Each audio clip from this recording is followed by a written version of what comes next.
এই বছরে আমাদের মুসলমানদেরকে গরু খেতে দিবে না, এই জন্য গরু জবাই বন্ধ করে দেওয়া হয়েছে, তাদের গো মাতাকে বন্ধ করে দিয়েছে।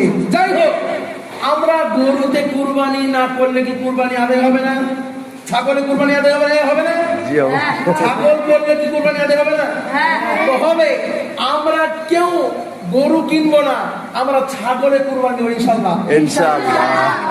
কাদের ক্ষতি হবে? আমাদের ক্ষতি হবে না। ওই হিন্দু গরিব দুঃখী মিসকিন দরদি তাদের ক্ষতি হবে, আমাদের ক্ষতি হবে না। এই জন্যই জবাব পাচ্ছে, টেরে টেরে হার পাচ্ছে, হারে হারে টের পাচ্ছে, তারা আন্দোলনে নেমেছে। আমরা কিন্তু আন্দোলন করেছি, করি নাই। আমরা ইনশাআল্লাহ গরুতে কুরবানি দিব না, আমরা ভেড়া ছাগল দুম্বা উট দিয়ে কুরবানি দিব, কিন্তু গরু দিয়ে কুরবানি দিব না ইনশাআল্লাহ।